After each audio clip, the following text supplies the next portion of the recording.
Le chiffre affiché sur ton écran est de 500 $. Ça paraît beaucoup. Ça ne l'est pas. Tu as téléchargé l'application un mardi soir à 23h30 parce que quelqu'un sur un fil Reddit disait avoir transformé 2000 $ en 14 000 $ en 3 semaines. Tu ne sais pas ce qu'est un ratio P/E. Tu ne sais pas ce qu'est une capitalisation boursière. Tu connais le nom de l'action. Ça suffit, penses-tu. Tu achètes 11 actions. Tu regardes le prix se rafraîchir toutes les 4 minutes. Ça monte de 3%. Tu as l'impression d'avoir découvert quelque chose. Le lendemain matin, ça baisse de 9%. Tu ne vends pas. Tu ne sais pas pourquoi tu ne vends pas. Ça continue de baisser. Tu te dis que ça va remonter. Certaines choses remontent. Celle-ci non. Tu perds 190 $ en 6 semaines. Tu fermes l'application. Tu ne la supprimes pas. Tu la rouvres 3 mois plus tard avec une autre question. Pas quelle action, mais pourquoi les actions? Tu trouves une vidéo, puis une autre, puis un livre.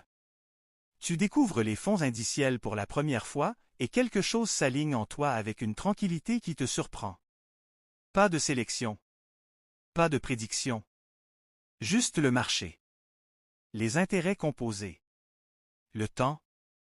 Tu ouvres un compte de courtage. Un vrai. Tu mets en place un virement automatique de 200 $ par mois dans un ETF du S&P 500. Tu lis sur les intérêts composés et tu fais les calculs toi-même. Si tu fais ça pendant 30 ans avec un rendement moyen de 10%, les chiffres deviennent quelque chose que tu dois relire 2 fois. Tu ne te sens pas excité. Tu ressens quelque chose de plus stable que l'excitation. L'ennui est le but. Tu tiens le cap, la plupart des gens ne le font pas. Toi, si. C'est plus important que tu ne le sais encore, mais cette constance paraît lente. Tu commences à lire davantage. Pas des articles, des rapports. Tu trouves une entreprise que tu penses sous-évaluée. Tu lis un rapport annuel pour la première fois et tu ressens le poids inhabituel de l'information réelle. Revenus, marge, structure de la dette, notes annexes. Tu crées une liste de surveillance, puis une deuxième. Tu as maintenant 12 positions. Tu as lu 4 livres. Tu penses voir des schémas que les autres manquent. Tu penses que le marché n'a pas correctement évalué celle-ci. Tu parles à un ami d'une entreprise de semi-conducteurs et pourquoi elle se négocie avec une décote de 30% par rapport à sa valeur intrinsèque. Ton ami ne sait pas ce que valeur intrinsèque signifie. Cet écart te fait ressentir quelque chose. Tu ne sais pas si c'est de l'arrogance ou de la clarté. C'est un peu des deux. Tu n'as pas trouvé un avantage. Tu as trouvé le début d'un cadre. Ce sont deux choses différentes. Tu le comprendras plus tard. Tu découvres les graphiques. Pas les fondamentaux, les visuels. Chandelier. Moyenne mobile. Niveau de support et de résistance. Tu trouves une communauté en ligne où les gens partagent leurs configurations, leurs entrées et leurs sorties. Tu apprends ce que signifie RSI. Tu apprends ce que signifie MACD. Tu achètes un deuxième écran. Tu abandonnes les fonds indiciels parce qu'ils te donnent l'impression de capituler. Tu gagnes 800 $ en une matinée sur un catalyseur biotech et tes mains tremblent d'une manière qui n'a rien à voir avec la peur. Tu gagnes 2200 $ la semaine suivante. Tu es convaincu d'avoir trouvé la clé. 2 mois plus tard, tu es en baisse de 11 000 $ sur l'année. Tu n'appelles pas ça perdre. Tu appelles ça des frais de scolarité. Cette reformulation te permet de survivre. Elle te permet aussi d'éviter la leçon. Les graphiques ne te mentent pas, mais ils ne te disent pas ce que tu crois. Ton état émotionnel suit ton profit et tes pertes avec une précision troublante. Les jours rouges, tout semble faux. Les jours verts, tu te sens choisi. Aucun de ces états n'est fiable. Aucun n'est de l'investissement. Quelqu'un mentionne les options sur un forum, et 3 semaines plus tard, tu parles couramment une langue que tu ne connaissais pas delta. Gamma. Theta, décroissance temporelle. Volatilité implicite. Tu comprends que les options ne sont pas seulement des paris. Ce sont des structures. De l'effet de levier avec de la géométrie. Tu mets 6 000 $ dans des options d'achat la veille des résultats d'une entreprise. L'action bouge dans le mauvais sens. Tes 6 000 $ deviennent 340 $ en 48 heures. Tu restes assis avec ça un long moment. Tu reconstruis. Tu étudies les GRIX avec la concentration de quelqu'un qui a récemment vu le fond. Tu gagnes 40% en un mois sur une stratégie de volatilité que tu observais depuis 6 semaines. Tu te sens architecte. Tu rends tout en 8 jours quand la position censée être une couverture devient la perte. Tu es toujours là. C'est ce qui te distingue de ceux qui ne le sont plus. Pas la compétence. Pas encore. La survie. La volonté de continuer après que le compte soit revenu à zéro. Puis quelque chose change. Pas le portefeuille. Toi, tu arrêtes de regarder l'écran toutes les 4 minutes. Tu lis l'investisseur intelligent et tu soulignes les mêmes passages 3 fois. Tu lis Pour Charlie S. Almanac et tu restes immobile après, d'une manière que tu n'as pas connue depuis des années.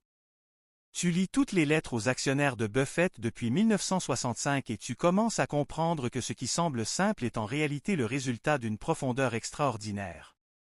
Tu restructures tout. 8 positions. Des entreprises que tu comprends complètement. Des business avec des avantages durables et une direction honnête. Tu tiens pendant une baisse de 22% sans vendre et tu ressens, pour la première fois, que tu crois vraiment en ce que tu crois. Tu arrêtes de regarder CNBC. Pas par discipline. Parce que ça ne te semble plus pertinent. Les gens autour de toi veulent parler de ce que la Fed va faire le trimestre prochain. Toi, tu veux parler de ce à quoi ressemblera une entreprise dans 12 ans. Tu penses maintenant différemment de presque tout le monde autour de toi. Cette distance est silencieuse et réelle, et tu ne sais pas encore si c'est un cadeau ou un coup. Quelqu'un te demande si tu peux gérer son argent. Puis quelqu'un d'autre. Tu y réfléchis longtemps avant de dire oui. Tu fais les démarches. Tu lances avec 40 investisseurs et 28 millions de $ sous gestion. Le premier jour où tu es responsable de l'argent des autres, quelque chose se recalibre en toi. Ce n'est pas exactement de la peur. C'est un nouveau poids qui ne disparaît pas quand tu fermes l'ordinateur. Une mauvaise année et tout s'arrête. Pas seulement le fond. Les relations, la confiance, ce que tu as construit pendant des années. Tu le sais avec une clarté absolue. Alors tu investis en conséquence. Pas plus prudemment. Plus honnêtement. Tu arrêtes de faire des mouvements que tu ne peux pas défendre longuement face à quelqu'un qui t'a fait confiance. Ce filtre élimine un nombre surprenant d'idées que tu aurais prises avant.